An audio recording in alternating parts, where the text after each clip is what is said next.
अस्सलाम वालेकुम students. Sir Saqib here. उम्मीद करता हूँ कि आप सब खैरियत से होंगे। आज के स्टूडेंट इस टॉपिक में इंशाल्लाह जो हम पोइम्स हैं उनके स्टैंजा को डिस्कस करेंगे। फीट इसका मतलब है इस नज़म का खुराक देना। ठीक है, फीट का मतलब है खुराक देना। और ये पाकिस्तानी जो शायर हैं अहमद नदीम कासमी, उन्होंने एक बड़ा खूबसूरत सा पैगाम दिया है इस नज़म में कि इंसान बेशक अशरफुल महलूकात है, लेकिन ये इतना घटिया हो चुका है, इतना घटिया हो चुका है इंसान कि ये इंसान कभी भी दूसरे इंसान को खुराक देता नहीं है अब, बल्कि मारने के लिए उसने हथियार बना लिए, बम बना लिए, लेकिन उसने दूसरों को खुराक देने के लिए कोई भी सामान तैयार नहीं किया, बल्कि लोगों का दुश्मन है उनकी ज़िंदगियां बचाने के लिए, उनको खुराक देने के लिए। कहता हमसे बेहतर परिंदे हैं, हमसे बेहतर जानवर हैं जो कि एक दूसरे का ख्याल तो कम से कम रखते हैं। तो ये एक पैगाम है। तो आए ज़रा इस नज़म को हम रीड करते हैं। कहता है होल्डिंग, ये एक माँ चिड़िया की मोहब्बत बताई गई है अपने बच्चों के लिए कि कैसे वो एक थोड़ी सी खुराक को ऐसे डिस्ट्रीब्यूट करती है कि हर बच्चा जो है ना वो सेटिस्फाई हो जाता है। तो ये इंसान के लिए एक पैगाम है। कहता holding a millet of grain of millet, कहता है बाजरे का दाना पकड़े हुए इन हर बीक अपनी चोंच में, मदर स्पैरो माँ चिड़िया हैज़ कम टू फीड, खुराक देने के लिए आई है। यंग वंस, नन्हे मुन्ने बच्चों को जो कि नन्हे यानी कि 10 बच्चों को, यंग वंस छोटे बच्चों को जो कि नन्हे मुन्ने छोटे हैं। फ्रॉम हेड टू टो, कहता सर से पाँव तक दे आर पीक, सिर्फ चोंच ही चोंच नजर आती है। वैन देख रहा है जब वो चिल्लाते हैं।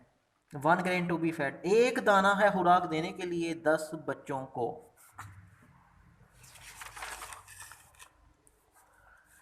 टू होम, किस तरह माँ चिड़िया को खुराक देनी चाहिए, किस तरह खुराक देनी चाहिए।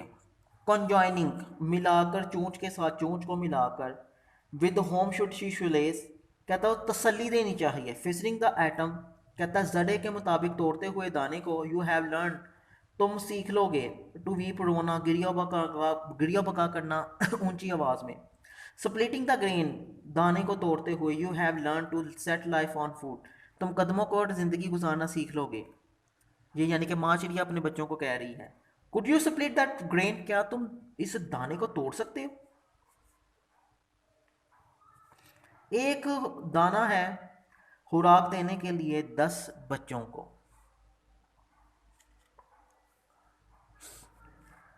These lines have been taken from the poem The Feed, Ahmad Nadeem Kasmi.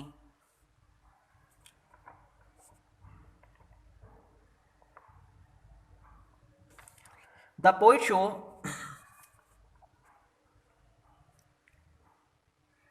शायर ये दिखाता है हकीकत कि आजकल का जो इंसान है वो इस काबिल हो गया है कत्ल करने के हज़ारों लोगों को विद इन फ्यू मिनट्स, चंद लम्हात में। But can not give food, लेकिन उनको खुराक नहीं दे सकता भूखे लोगों को। The poet shows the love, शायर दिखाता है मोहब्बत माँ चिड़िया की 10 छोटे बच्चों के साथ। यानी कि 10 छोटे बच्चों के साथ जो मोहब्बत है वो उसको क्या कर रहा है, दिखा रहा है। ठीक है, तो ये एक पैगाम है इंसान के लिए जी। Next point, lawyer.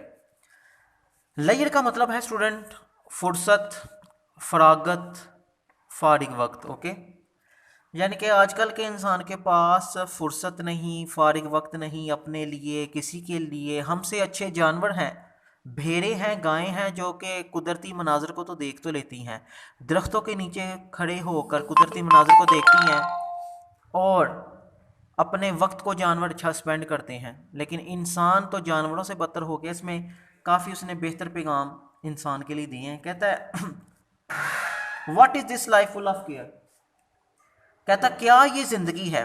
What is this life, क्या ये ज़िंदगी है। फुल ऑफ केयर, परेशानियों से भरी हुई। We have no time to stand and stare, हमारे पास वक्त नहीं खड़ा होने का, गौर से देखने का किसी को भी।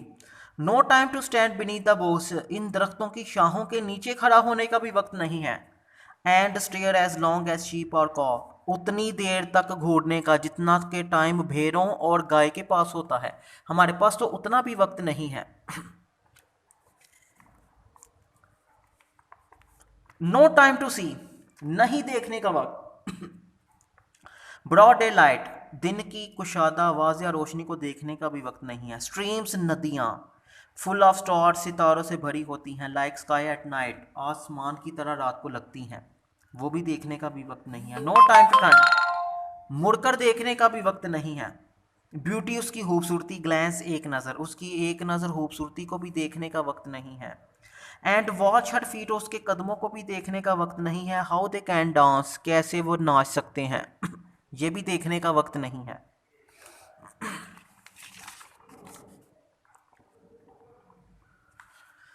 नो टाइम टू वेट, इंतज़ार करने का भी वक्त नहीं है कि उसके मुंह से कोई बात शुरू हो। एडेट स्माइल्स हर आइज बिगेन्स, उसकी आंखों से मुस्कुराहट निकले, शुरू हो, वो भी देखने का कोई वक्त नहीं है।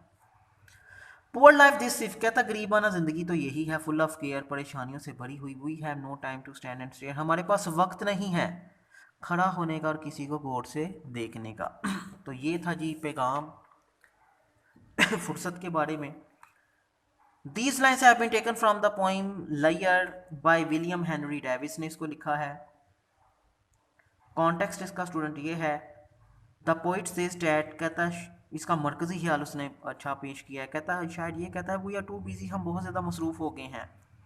In the affairs of the world, दुनिया के मामलात में बहुत ज़्यादा मसरूफ़ हो गए हैं इंजॉय करने के लिए अपनी ज़िंदगी को। ज़िंदगी बेजायका है, टेस्टलेस है।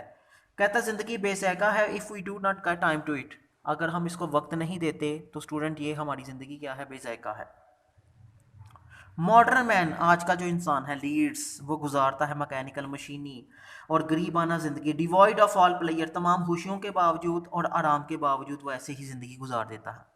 तो स्टूडेंट इसका जो भी सवाल आए याद रखिएगा, तो आपने जवाब के तौर पर सिर्फ कॉन्टेक्स्ट ही लिख देना है। जैसे कि पेपर में एक सवाल आया था, what lesson does the poet want to convey, कहता क्या सबक शायर कन्वे करना चाहता है इस नज़म के ज़रिए लाइए। तो आपने इस सवाल का जवाब ये लिख देना है। ओके, सिर्फ कॉन्टेक्स्ट। जी, my neighbour friend breathing is lost, breathing का मतलब होता है सांस लेना। मेरा हमसाया दोस्त अपनी आखिरी सांस ले रहा है। बुल्ले शाह की शानदार ये नज़म है ठीक है, और खुदा से मोहब्बत का ये पैगाम देती है कि ये दुनिया एक आर्जी है, फ़ानी है।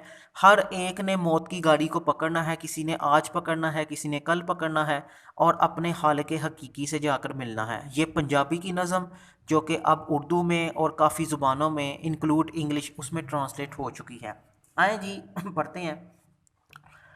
मेरा हमसाया दोस्त अपनी आखिरी सांस ले रहा है। व्हाट शुड आई डू, मैं क्या करूं। ए खुदा, ए मेरे अल्लाह, क्या मैं करूं। अगास्ट, मैं खौफजदा हूं। ही इज टू लीव, वो छोड़ने को है। नाउ कांट रिमेन, कोई भी बाकी नहीं रहा। कंपेनियन, साथी हैं, साथी तैयार हो गए हैं। कैच द ट्रेन, मौत की गाड़ी पकड़ने के लिए तमाम साथी तैयार हो गए हैं। व्हाट शुड आई डू, मैं क्या करूं। ए खुदा, अगास्ट, अफसोस। ऑन एवरी साइड, हर तरफ से। डिकैम्बिंग टॉक, गमनाक गुफ्तगू है हर तरफ से। हर जगह पर चीहो पुकार है। व्हाट शुड आई डू, मैं क्या करूं। ए खुदा, अगास्ट, मैं तो खौफसदा हो गया हूं।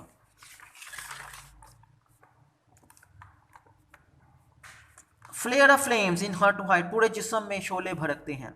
फॉर विजिबल, देखने के लिए भी, अगर मैं देखना भी चाहूँ तो मुझे कोई दिलकश मंजर नजर नहीं आता। व्हाट शुड आई डू, मैं क्या करूँ। ए खुदा, अगॉस्ट, मैं खौफजदा हूँ। तो ये स्टैंजा जज कर लीजिएगा इसी नज़म का। कोई भी आपको स्टैंजा आ जाए तो आपने फिर उसका रेफरेंस कॉन्टेक्स्ट लिख लेना। These lines have been taken from the poem my neighbour friend breathing is lost by Bulla Shah. The poet expresses, शायर इजहार करता है अपने गम का। हेल्पलेस फीलिंग्स, मजबूर जज्बात का। ओवर द अप्रोचिंग डेथ, मौत के पहुंचने पर अपने हमसाए दोस्त की। इट मेक्स हिम टेरिफाइड, ये उसको खौफजदा कर देती है। ही कंक्लूड्स, वो नतीजा हज करता है कि इसेंस ऑफ लाइफ, के ज़िंदगी का जो निचोड़ है ना, वो खुदा की मोहब्बत है। जिसको खुदा से मोहब्बत आ जाए उसके दिल में हर किस्म का खौफ ख़त्म हो जाता है, और इस मोहब्बत के बगैर हर बंदा नुकसान में है। ठीक है, तो ये पैगाम है जी इस नज़म का। उम्मीद करता हूँ कि आपको जो सा स्टैंजा की बेहतर अच्छी समझ आई होगी। इंशाल्लाह नेक्स्ट टॉपिक में आपसे मुलाकात होती है। अपना ख्याल रखिएगा। अल्लाह हाफिज़।